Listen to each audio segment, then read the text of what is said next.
નમસ્તે વિદ્યાર્થી મિત્રો, ગયા લેક્ચરમાં આપણે તરંગોનું પરાવર્તન અને તરંગોનો સંપાતપણાનો સિદ્ધાંત આ બંને ટોપિકનો અભ્યાસ કર્યો હતો.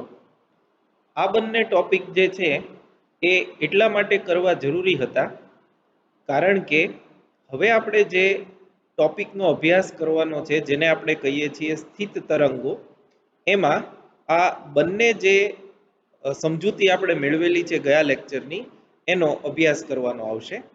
આજના લેક્ચરમાં આપણે ફક્ત સ્ટેશનરી વેવ એટલે કે સ્થિત તરંગોનું તરંગ સમીકરણ જ કરીશું.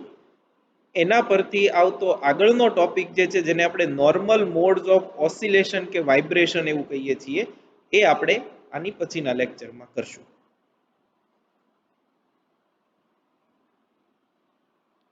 આજનો આપણો ટોપિક છે એ છે સ્થિત તરંગો. સ્થિત તરંગો. તો સૌ પ્રથમ સ્થિત તરંગો કોને કહેવાય એ જોઈ લઈએ અને ત્યારબાદ એને લગતી જે થિયરી છે એની ચર્ચા કરીએ. તો સ્થિત તરંગોની ડેફિનેશન આપણે કંઈક આવી રીતે આપશું: સમાન કંપ વિસ્તાર, સમાન આવૃત્તિ કે તરંગ લંબાઈ. જેની આવૃત્તિ સમાન હોય એની તરંગ લંબાઈ પણ સમાન જ હોય. સમાન કંપ વિસ્તાર, સમાન આવૃત્તિ કે તરંગ લંબાઈ ધરાવતા અને પરસ્પર વિરુદ્ધ દિશામાં ગતિ કરતા તરંગો નું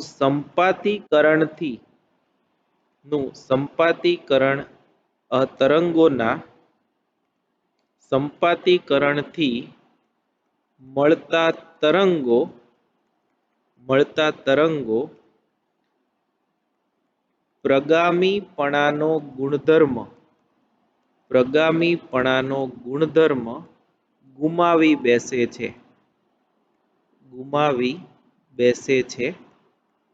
અને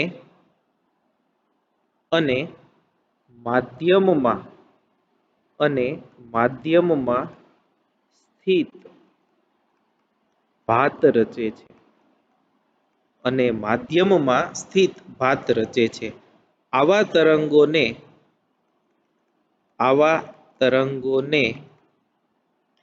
સ્થિત તરંગો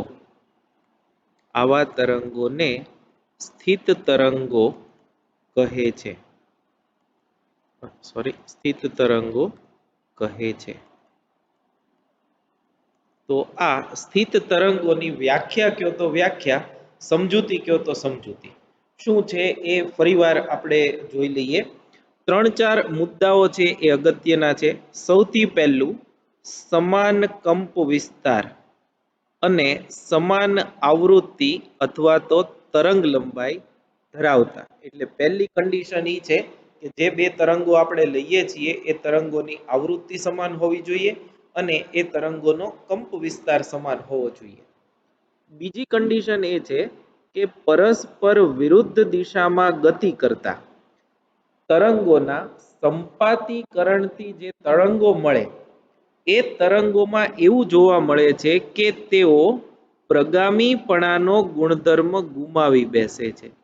આવા તરંગો પ્રગામીપણાનો ગુણધર્મ પ્રગામીપણાનો ગુણધર્મ એટલે કેવો ગુણધર્મ? યાદ કરો, મેં તમને પ્રગામી તરંગો વખતે કીધું હતું કે એવા તરંગો કે જે માધ્યમમાં સતત આગળ ને આગળ વધતા હોય એને પ્રગામી તરંગો કહેવાય. તો હવે માધ્યમમાં આગળ વધવાનો ગુણધર્મ જ ગુમાવી બેસે એટલે હવે માધ્યમમાં આગળ વધી શકશે નહીં. તો શું થાય? તો તરંગ જે છે એ પ્રસરણ થતું એ દરમિયાન આપણે શું કીધું હતું કે એક કણ જે છે એનું સ્થાનાંતર છે એ થાય, પછી બીજાનું થાય, પછી ત્રીજાનું થાય, ચોથાનું થાય, ક્રમાનુસાર બધાના સ્થાનાંતરો થતા હતા. પણ જો પ્રગામીપણું ન રહે તો પછી જે કણનું સ્થાનાંતર જ્યાં છે ત્યાં ને ત્યાં જ રહે, એટલે કે એ કણનું સ્થાનાંતર ફિક્સ થઈ જાય, એટલે કે એ ત્યાં સ્થિત થઈ જાય. તો એવું થવાને લીધે આવા તરંગો જે છે એ માધ્યમમાં સ્થિત ભાત રચે છે અને આવા પ્રકારના તરંગોને સ્થિત તરંગો કહે છે. આવા પ્રકારના તરંગોને સ્થિત તરંગો કહે છે.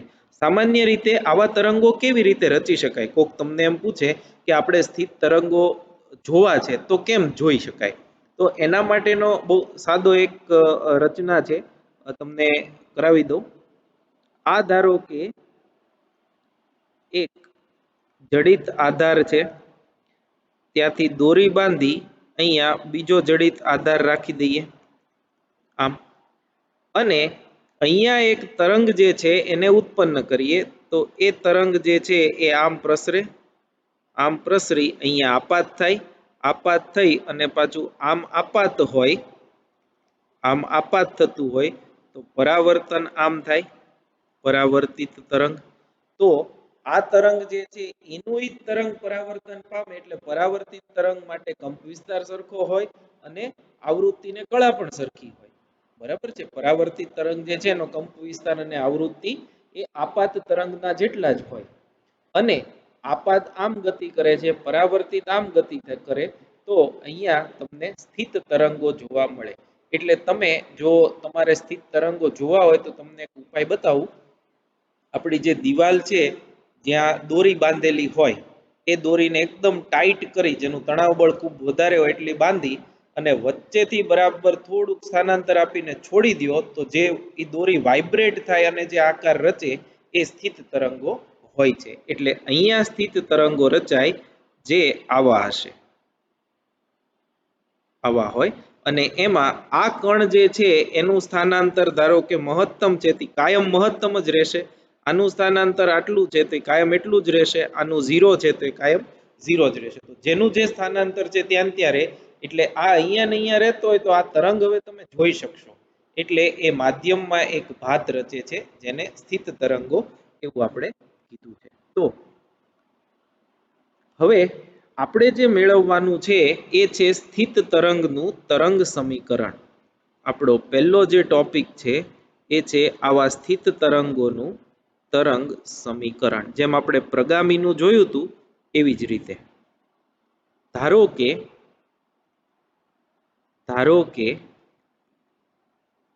બે તરંગો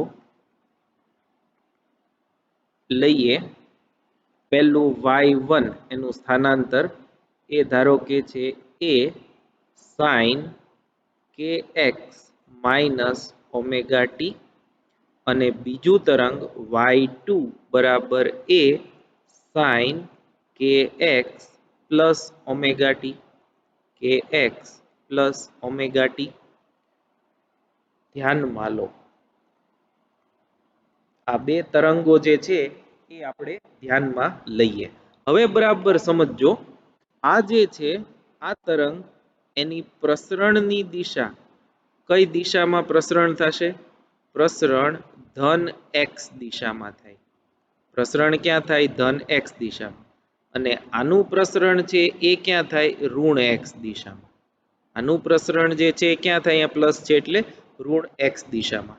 એટલે આ જે બે તરંગો આપણે લીધા છે, આ બે તરંગો, આ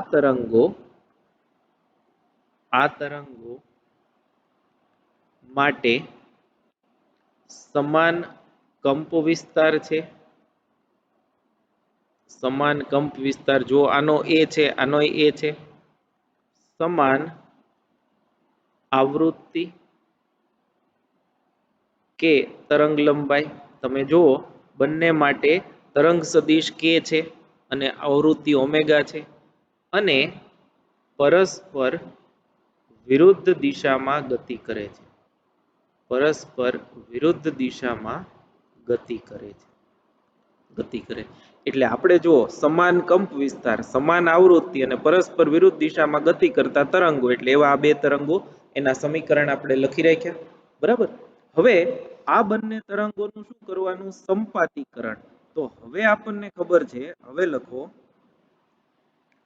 આ તરંગોના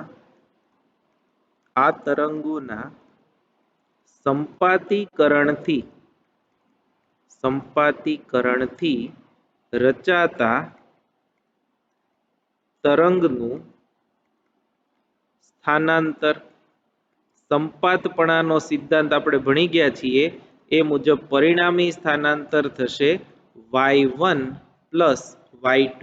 પરિણામી સ્થાનાંતર કેટલું થાય? બંનેના સ્વતંત્ર સ્થાનાંતરોના સદિશ સરવાળા જેટલું. ધેરફોર y બરાબર y1 એ છે a sin kx minus omega T વત્તા a sin kx plus omega T.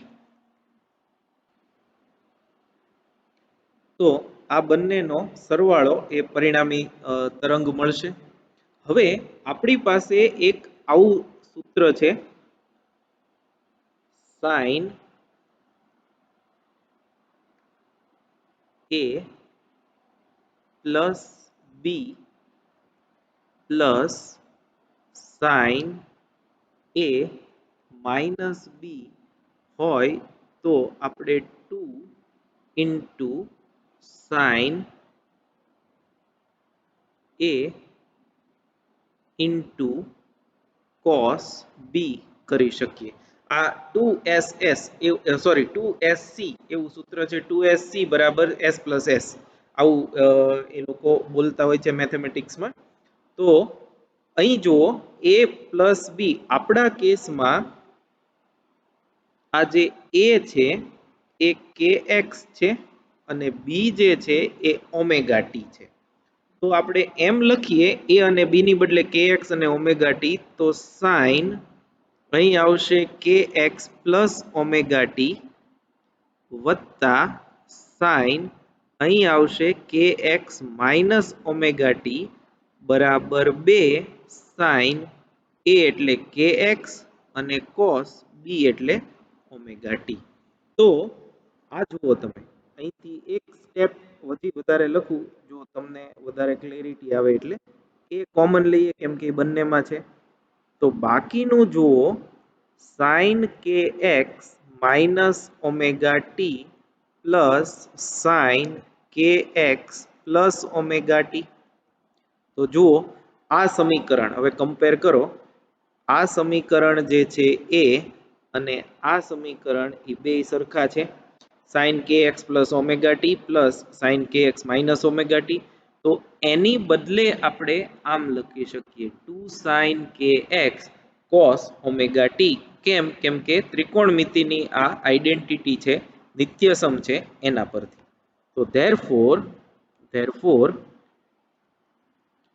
y બરાબર a into 2 sin kx into cos omega T. therefore y બરાબર 2a sin kx cos omega T. આ જે થયું આને આપણે કહીએ છીએ સ્થિત તરંગોનું તરંગ સમીકરણ. જો આમાં તમને x બરાબર આને આપણે ધારો કે આને જ લઈએ તો આ ધારો કે x બરાબર 0 છે અને આ x બરાબર l છે. ધારો કે આ લંબાઈને આપણે l કહીએ તો અહીંયાનું કોઈ સ્થાન હોય x બરાબર x તો તે અહીંયા મૂકો અને ઓમેગા આવૃત્તિ અને તરંગ લંબાઈ મૂકો k અને ઓમેગા પરથી. તો આપેલા સમયે અને આપેલા સ્થાને સ્થાનાંતર આપે. એટલે આ સમીકરણ તમને શું આપશે? આપેલા x અને આપેલા t માટે જે તે કણનું સ્થાનાંતર કેટલું છે એ તમને આપશે. એટલે હવે એમાં જુઓ તમે x જે છે એ નહીં બદલાય તો y જે છે એ નહીં બદલાય, એ એમનેમ જ રહેશે. એટલે આ સમીકરણ જે છે એ સ્થિત તરંગોનું તરંગ સમીકરણ થયું અને એમાં આટલો જે છે 2a sin kx જે આ x અંતરે આવેલા કણ નો કંપ વિસ્તાર સૂચવે છે. કંપ વિસ્તાર સૂચવે છે. અને એ જે છે એ ખાસ યાદ રાખજો, ઘટક તરંગનો કંપ વિસ્તાર. હવે ઘટક તરંગ ક્યાંથી આવ્યું? અહીંથી. આ બંને જે છે એને આપણે આને શું કહેશું હવે? ઘટક તરંગો. ઘટક તરંગો. તો ઘટક તરંગો જે છે એનું સ્વરૂપ કેવું હતું? ઓમેગા ટી કે x plus or minus omega T જેવું. તો આ કોને સૂચવે છે? પ્રગામી તરંગોને. પ્રગામી તરંગો હોય એમાં ઓમેગા ટી પ્લસ કે એક્સ, ઓમેગા ટી માઇનસ કે એક્સ, અથવા તો કે એક્સ માઇનસ ઓમેગા ટી, કે એક્સ પ્લસ ઓમેગા ટી, એની સાથે સાઇન કે કોસ હોય તો એને આપણે પ્રગામી. આ જે છે પ્રગામી પણું સૂચવે છે.